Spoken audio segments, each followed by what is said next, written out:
나의 영원하신 기업 생명보다 귀하다. 나의 갈 길 다가도록 나와 동행하소서. 주께로 가까이 주께로 가오니 나의 갈 길 다가도록 나와 동행하소서. 세상 고귀한 일함과 명성 원치 않으며 즐겨 고난 길 가도록 나와 동행하소서.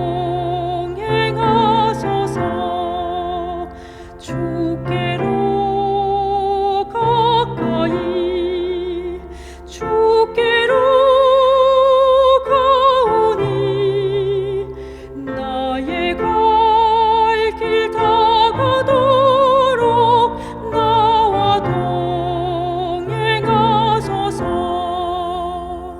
어두운 골짜기를 가며 험한 바다 지나서 영원한 저 천국 문에 주와 들어가겠네. 주께로 가까이 주께로 가오니 나의 갈 길 다가도록 나와 동행하소서.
사랑하는 성도 여러분, 이민년 새해가 밝았습니다. 새해 복 많이 받으십시오. 하나님의 말씀 시편 119편 105절의 말씀을 읽겠습니다. 주의 말씀은 내 발의 등이요 내 길의 빛이니이다. 오늘은 이 말씀을 중심으로 성경, 성도들의 백신 이런 제목의 말씀을 준비했습니다. 다른 제목을 부제로 단다면 성경, 내 인생길의 빛 이렇게 붙여보고 싶습니다. 오늘 우리가 살아가는 세상은 한 치 앞도 내다보기 힘든 세상입니다. 작년의 지구는 끊이지 않는 각종 사건, 사고로 몸살을 앓았습니다. 2020년에 이어서 21년도에도 그리고 새해 들어서도 코로나19의 유세는 줄어들지 않고 있습니다. 작년에 미국은 2월 텍사스주의 폭설과 또 한파, 그리고 7월 서부 지역의 곧 133년 만에 찾아온 뉴욕의 대홍수로 125조 원의 재산 손실이 발생했습니다. 7월에는 아프리카의 마다가스카르 섬에 40년 만에 찾아온 기록적인 가뭄으로 100만 명이 아사유익에 처했었고, 서유럽과 독일, 벨기에 등에도 대홍수가 일어나서 수백 명이 죽었습니다. 남극에 빙하가 떨어져 나오고 북극의 빙하들이 녹기 시작했습니다. 그동안 한 번도 비가 와본 적이 없는 빙하의 고장 그린란드 섬에 비가 내리기 시작했습니다. 지구상의 비가 모두 녹으면 지구 바다 평균 수심이 7m 상승한다고 합니다. 1m만 상승해도 큰일인데 7m가 상승하면 바닷가 도시 대부분은 수몰되고 말 것입니다. 한 보고서에 의하면 2030년이 되면 우리나라의 인천공항과 부산이 물에 잠기는 일들이 발생할 것이라고 무서운 경고를 하기도 했습니다. 우리나라도 앞으로 기온이 40도 이상 오르는 일들이 흔해질 것이고 봄과 가을도 없어질 것이라고 했습니다. 이렇게 가다가는 예수님의 재림이 없어도 지구는 알아서 멸망당하고 말 것입니다. 이런 어둡고 혼란한 시대를 우리가 살아가고 있는데요.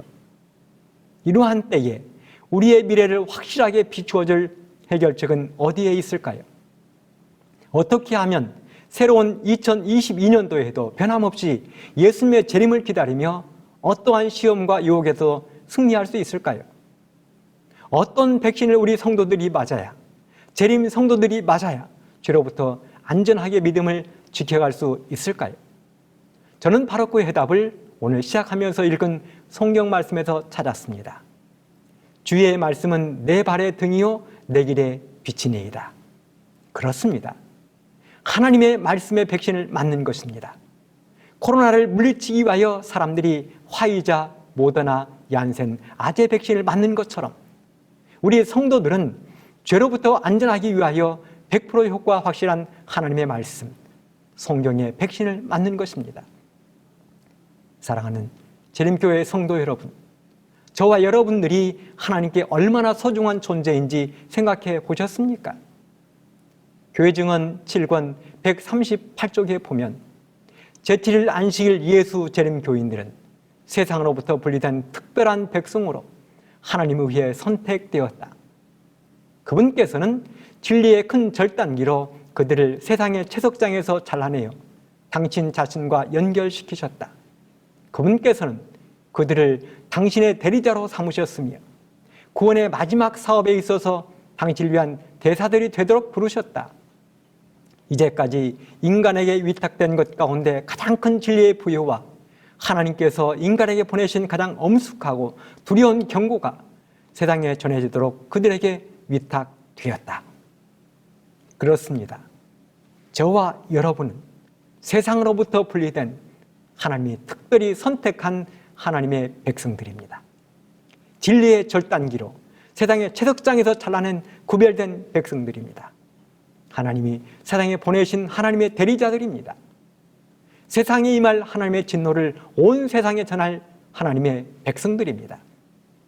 이런 우리들이 죄의 세상에서 안전할 수 있고 사명을 다하기 위하여 먼저 하나님의 말씀, 성경의 백신을 맞는 올해가 되기를 간절히 바랍니다.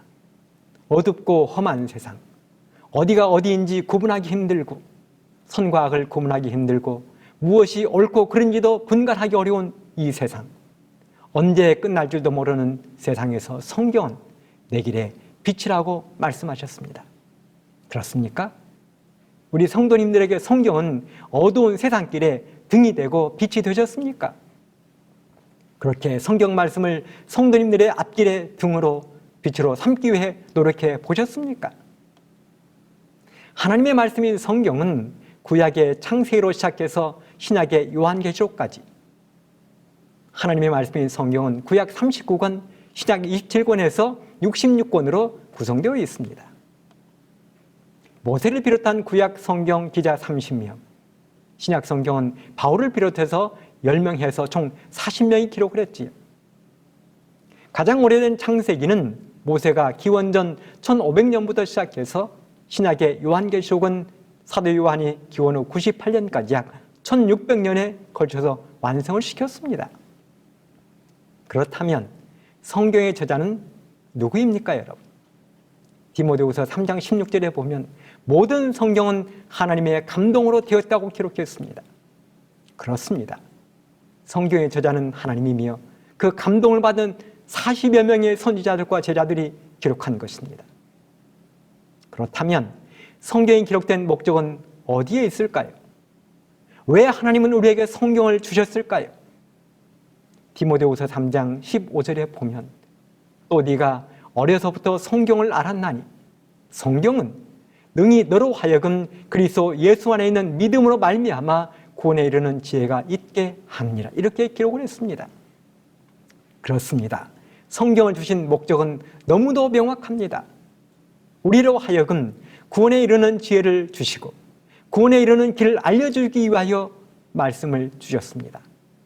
하늘 가는 우리들의 발걸음에 빛이 되도록 하신 것이 성경입니다. 한마디로 정의하자면 하늘 가는 참고서입니다. 전과입니다. 예전에 우스갯소리로 거북이 교훈이라는 말이 있었습니다. 여러분, 거북이는 자그마치 500일 동안이나 음식을 먹지 않아도 죽지 않는 동물이라고 합니다. 통계적으로 날아다니는 새는 10일, 개는 20일, 사람도 예수님의 예로 보면 40일까지는 버티는 것입니다. 그런데 거북이는 자그마치 500일을 버틴다는 것입니다. 그렇다면 거북이 교훈이라는 이 말은 하나님의 말씀인 성경을 오래도록 보지 않으면서도 근근히 살아가는 교인들을 가리키는 말이라고 할 수 있을 것입니다. 올해는 우리 모두 거북이 교인이 되어서는 안 되겠습니다. 아모스 8장 11절에 보면 양식이 없어 주림이 아니며 물이 없어 가람이 아니요 여호와의 말씀을 듣지 못한 기갈이라고 했습니다. 마태복음 4장 4절에 보면 사람이 떡으로만 살 것이 아니요 하나님의 입으로부터 나오는 말씀으로 살 것이라고 했고, 베드로전서 2장 2절에는 하나님의 말씀은 신령한 젖이라고 했습니다. 그렇다면 구체적으로 우리가 성경을 열심히 읽고 들어야 하는 이유는 어디에 있습니까? 첫째, 하나님 말씀은 달고 맛이 있기 때문에 그렇습니다. 여러분, 음식이 맛이 있으면 어떻게 하십니까? 맛있는 맛집이 있으면 어떻게 하십니까? 아무리 멀어도 산속에 있어도 찾아가지요. 얼마 전에 제가 몇몇 걷기 회원들과 함께 66km를 걷기 마치고 난 다음에 저녁 시간이 되었습니다. 그러자 피곤함에도 불구하고 저녁을 먹고 가자고 이야기하셨습니다. 한 분이 자기가 저녁을 내겠다고 하셨습니다. 그래서 어쩔 수 없이 따라 나서게 되었습니다. 그런데요, 시내를 벗어나서 어두운 밤길을 자꾸만 가는 것입니다. 농장을 지나고 비닐하우스 골목을 지났습니다. 이런 곳에 음식점이 있겠나 싶을 정도로 어두운 시골이었습니다. 농장, 비닐하우스 주변이었습니다. 한참을 그렇게 가다 보니 음식점 하나가 나왔습니다. 음식점 이름이 주점이었습니다. 매우 허름해 보였습니다. 그런데 바로 그 식당에 교인들이 많이 온다는 것입니다. 술을 마시러 오는 게 아니라 밥이 맛이 있어서, 음식이 맛이 있어서 온다는 것입니다. 청국장도 맛이 있고 옹심이도 맛이 있고 반찬이 맛이 있는 것입니다. 66km를 걸어서 너무도 피곤한데 왜 그 허름한 식당을 찾아 어두운 밤길을 갔을까요? 이유가 무엇입니까? 이유는 맛이 있기 때문에, 맛이 있으니까 피곤해도 그 밤에 찾아가는 것입니다. 우리가 하나님의 말씀 성경을 열심히 읽고 듣고 연구하는 이유가 어디에 있습니까? 그렇습니다. 하나님의 말씀은 맛이 있기 때문에 그렇습니다. 달기 때문에 그렇습니다. 시편 119편 103절에 보면 주의 말씀의 맛이 내게 어찌 그리 단지요 내 입에 꿀보다 더하니이다. 시편 19편 10절 금 곧 많은 정금보다 더 사모할 것이며 꿀과 송이 꿀보다 더 달도다. 시편 기자는 하나님의 말씀이 얼마나 맛있으면 내 입에 꿀보다 더 달다고 했겠습니까? 정금보다도 더 사모할 것이며 송이 꿀보다도 더 달다고 했겠습니까? 여러분, 송이 꿀이 무엇입니까? 벌집 속에 들어있는 꿀을 송이꿀이라고 이야기합니다. 저와 우리 모든 성도님들도 시편 기자처럼 하나님의 말씀을 꿀처럼 여기게 되기를 간절히 바랍니다. 송이꿀처럼 여기게 되기를 간절히 바랍니다. 두 번째는 하나님의 말씀인 성경은 나를 살리기 때문에 그렇습니다. 여러분은 내 몸이 아프거나 혹시 아픈 가족이 있으면 어떻게 하십니까? 어디에 가기만 하면 그 병을 낫게 할 수 있는 병원이 약이 있다 하면 어떻게 하시겠습니까? 제가 고등학교 3학년 때 저희 아버지가 암으로 고생을 많이 하셨습니다. 그래서 저의 형이 아버지의 약값을 마련하기 위하여 광주에 있는 한 목욕탕에서 일을 했습니다. 그렇게 형이 어렵게 돈을 벌어 저희 아버지를 치료하기 위하여 무진 애를 썼습니다. 그런데 어떻게 해서 그렇게 되었는지는 몰라도 저희 아버지 약을 대구에 있는 경북대 병원까지 가서 가져와야 했습니다. 바로 그 일을 고등학교 3학년인 제가 해야 했습니다. 새벽에 광주 고속버스 터미널에서 첫 차를 타고 대구까지 다녀오면 한밤중에 태웠습니다. 여러분 왜 그랬을까요? 아버지 사시는 고향에서 가장 가까운 병원이 전북대 병원이었습니다. 차로 1시간이면 됩니다. 제가 공부하고 있는 호남 삼육고등학교, 형이 있는 곳이 광주인데 가까운 곳에 전남대병원이 있고 조선대학병원이 있는데 왜 저 멀리 대구에 있는 경북대 병원까지 약을 받으러 다녔을까요? 그뿐만이 아닙니다. 전라북도 김제의 어느 시골 마을 자그마한 약국까지 찾아다녔습니다.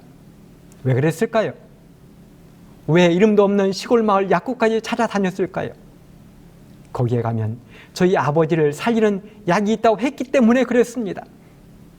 하루 공부를 하지 못해도 시골길을 물어물어 찾아가느라 고생했어도 그곳에 가면 저희 아버지를 살릴 수 있는 약이 있기 때문에 그랬습니다. 시편 기자는 계속 이렇게 기록을 했습니다. 시편 119편 50절. 이 말씀은 나의 곤란 중에 위로라. 주의 말씀이 나를 살리셨음이니이다. 여러분, 누가 어려움 중에 있는 시편 기자를 살렸다고 이야기했습니까? 그렇습니다. 주의 말씀이 자신을 살렸다고 이야기했습니다. 사실 시편 119편은 작자가 누구인지 모르는 작자 미상의 시입니다.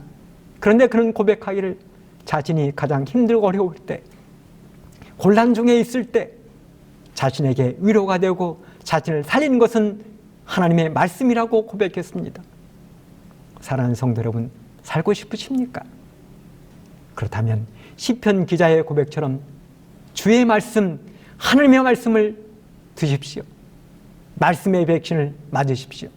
그러면 어려움 중에 위로를 받고 환난 중에 힘을 얻고 영원한 죽음에서 해방될 것입니다. 그래서 성경은 우리의 꿈이 되고 희망이 되고 친구가 되고 우리의 모든 것이 되는 것입니다.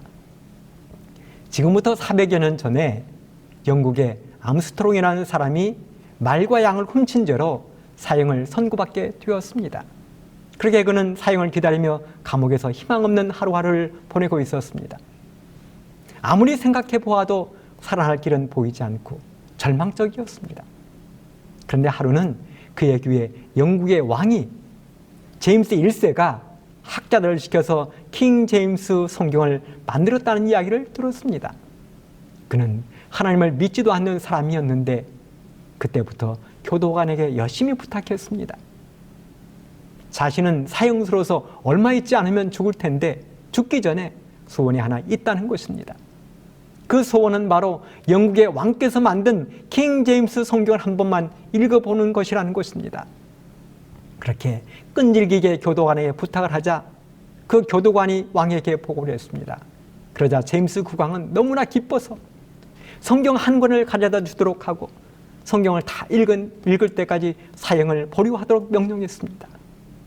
그렇게 성경을 받아든 암스트롱은 성경을 읽기 시작했습니다. 하나님을 믿고 하나님이 좋아서가 아니라 안 죽으려고 성경을 읽기 시작했습니다. 그러니 여러분 얼마나 천천히 성경을 읽었겠습니까? 하루에 한 장을 읽을 똥말똥 하는 것입니다. 그렇게 성경을 읽던 암스트롱은 자신도 모르게 삶이 변화되기 시작했습니다. 그는 감옥에서 모범으로서 많은 사람들에게 감동을 주었습니다. 이 소식을 들은 제임스 국왕이 사형 기간을 300년 후로 연장해 주었고 그는 새로운 삶을 살았다는 것입니다. 성경은 이렇게 사람을 살립니다. 사람을 살립니다. 셋째, 성경은 나를 변화시킵니다. 히브리서 4장 12절에 보면 하나님의 말씀은 살았고 운동력이 있어 저의 날선 어떤 검보다도 예리하여 혼과 영과 및 관절과 골수를 찔러 쪼개기까지 하며 또 마음의 생각과 뜻을 감찰하나니. 하나님의 말씀인 성경은 살아있다고 했습니다. 죽어서 아무것도 못하는 무기력한 말씀이 아닙니다. 살아서 운동하고 읽는 사람에게 역사하며 읽는 사람을 변화시킵니다. 읽는 사람의 인생을 새롭게 바꿔버리는 놀라운 능력이 있습니다. 하나님의 말씀은 좌우에 날선 어떤 양날의 검보다 예리해서 내 인생의 죄로 인하여 썩고 문드러진 부분을 깨끗하게 도려낼 수 있습니다. 성경은 수술하는 외과 의사의 수술 칼보다도 훨씬 더 정밀하고 예리합니다. 얼마나 예리한지 감히 외과 의사가 상상도 못하는 우리들의 영과 혼과 골수까지 찔러 쪼개서 깨끗하게 수술해버립니다. 눈에 보이는 육체적인 질병뿐만 아니라 영혼의 병든 부분까지 치료해내는 것입니다. 루 월리스라는 사람이 있었습니다. 그는 1827년에 태어난 미국의 변호사였습니다. 주지사를 지냈습니다. 남북전쟁 때의 북군 장군이었습니다. 정치인이요, 저술가입니다. 하지만 그는 철저한 무신론자였습니다. 이유 없이 기독교에 대하여 적대적인 감정을 품고 있던 불신자였습니다. 그는 예수를 믿고 교회 다니는 사람들을 보면 너무나 불쌍하게 보였습니다. 그래서 예수와 교회로부터 사람들을 해방시켜 주어야 되겠다고 생각했습니다. 그래서 기독교에 대해 반박하는 책을 펴내기로 결심하고 성경을 읽기 시작했습니다. 그가 성경을 읽는 이유는 간단했습니다. 반대를 위한 반대를 하기 위해서 성경을 읽었습니다. 그는 성경에서 오류를 찾아내기 위하여 두 눈에 쌍심지를 켜고 정신을 집중했습니다. 밤잠을 설쳐가며 시간만 나면 의심의 눈초리로 성경을 탐독했습니다. 그런데 구약 성경을 다 읽고 가는데도 오류가 한 곳에서도 발견되지 않는 것입니다. 오히려 자신의 신념에 회의가 들기 시작했습니다. 예수님과 성경에 대해, 기독교에 대해 의심을 품고 적개심을 품는 것이 부끄러워지기 시작했습니다. 그리고 자신도 모르게 그의 마음속에 서서히 변화가 일어나기 시작했습니다. 그리고 신약 성경을 펼쳐 마태복음부터 읽기 시작하다가 사복음서를 다 읽고 난 후에 그는 마침내 십자가의 참혹한 장면 앞에서 무릎을 꿇고 회개했습니다. 그리고 이렇게 외쳤습니다. 예수님, 진정 예수님은 하나님의 아들이십니다. 그리고 저의 구세주이십니다. 마침내 그의 완악했던 마음이 예수님의 십자가의 사랑으로 눈 녹듯 사라지기 시작했습니다. 예수님을 믿고 교회에 다니는 것이 속박인 줄 알았는데 그것이 진정한 죄로부터의 자유, 해방이라는 것을 깨달았습니다. 그리고 그는 하나님의 사랑에 감동하여 예수님의 사랑과 속죄에 대한 작품을 만들었는데요. 그것이 바로 불후의 명작 배너입니다. 그리스도의 이야기입니다. 사랑하는 성도 여러분, 이 땅의 사람들, 어떤 사람도 이렇게 성경을 읽으면 그의 삶이 바뀝니다. 180도가 아닌 완전히 바뀝니다. 네 번째, 성경은 죄의 유혹을 이기게 해줍니다. 시편 119편 11절, 내가 주께 범죄하지 아니하려 하여 주의 말씀을 내 마음에 두었나이다. 우리 주변에 우리를 죄로 유혹하는 수많은 것들이 있습니다. 건강에 나쁜 술, 담배, 마약, 도박, 음란한 것들, 이기심, 사기, 강도, 절도, 시기. 그리고 우리는 그런 죄의 유혹에 너무도 쉽게 넘어질 때가 있습니다. 그런데 어떤 사람이 죄의 유혹에도 넘어지지 않고 당당하게 서 있다고 말씀하셨습니까? 예. 주의 말씀을 마음에 두는 자는 절대로 죄의 유혹에 넘어지지 않는다는 것입니다. 무디는 말하기를 성경은 죄를 멀리하게 하고 죄는 성경을 멀리하게 만든다고 이야기했습니다. 사랑하는 성도 여러분, 죄로부터 해방되고 싶으십니까? 성경을 가까이 하십시오. 다섯 번째, 성경은 좋은 것을 얻게 해줍니다. 우리 성도님들은 고아의 아버지 조지 뮬러 목사님을 잘 아실 것입니다. 그는 5만 번 기도해서 5만 번의 기도 응답을 받았습니다. 그는 15만 명의 고아를 오직 말씀과 기도로 먹여 살렸습니다. 그는 일평생 5만 번의 기도 응답을 받았지만 성경도 200번을 통독했습니다. 그런 뮬러 목사님에게 어느 날 기자 한 사람이 물었습니다. 목사님은 어떻게 그런 엄청난 일을 하실 수 있으셨습니까? 그러자 뮬러 목사님이 이렇게 대답했습니다. 내 사역의 모든 힘은 성경에서 시작되었습니다. 나의 영적 생활의 활력은 날마다 성경을 읽느냐 아니 읽느냐 하는 문제와 정비례합니다. 나는 이것을 66년의 삶을 통해 담대히 말할 수 있습니다. 처음 신앙생활을 시작한 3년은 성경의 소중함을 미처 깨닫지 못했습니다. 그 당시 나의 삶은 기쁨도 사명도 없는 죽은 사람과 마찬가지였습니다. 그 시기는 나의 인생에서 잃어버린 날들이었습니다. 그러나 성경을 매일같이 묵상하게 된 이후부터는 마음에 기쁨이 넘쳤고 하나님의 참된 사랑을 경험하게 되었습니다. 이런 뮬러 목사님은 5만 번의 기도를 통하여 그는 15만 명의 고아를 먹여 살리는 위대한 고아의 아버지가 되었습니다. 잠언 16장 20절에 보면 삼가 말씀에 주의하는 자는 좋은 것을 얻나니 여호와를 의지하는 자는 복이 있느니라. 사랑하는 재림 성도 여러분, 2022년을 시작하면서 우리 모두 하나님의 말씀인 성경 백신을 맞게 되기를 간절히 바랍니다. 봄의 1차, 여름의 2차, 가을의 3차, 겨울의 4차 백신을 맞읍시다. 하나님의 성경은 송이 꿀처럼 달고 맛이 있습니다. 하나님의 말씀은 죄로 죽어가는 우리들을 살립니다. 하나님의 말씀은 죄인을 의인으로 변화시킵니다. 하나님의 말씀은 우리에게 가장 좋은 것을 가져다 줍니다. 바로 그 성경을 사랑하고 읽고 듣고 연구하는 우리가 되어서 2022년도에 하나님에게 가장 가까이 다가가는 우리 모든 성도와 제가 되기를 간절히 바라면서 오늘 말씀을 마치도록 하겠습니다. 감사합니다.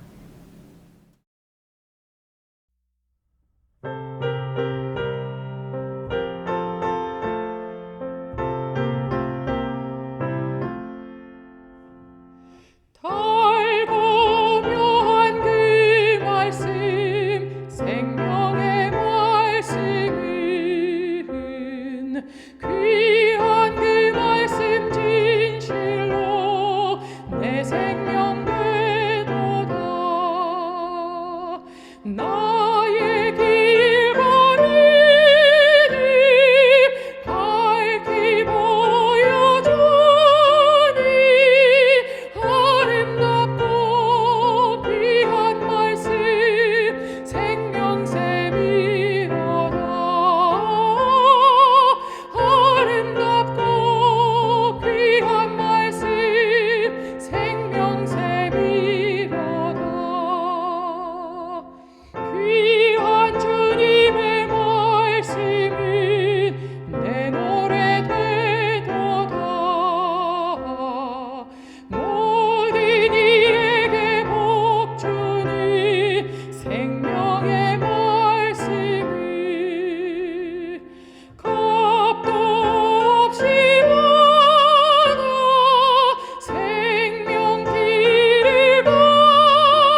하늘에 계시는 우리 아버지, 새로운 2022년을 우리에게 허락해 주셔서 감사합니다.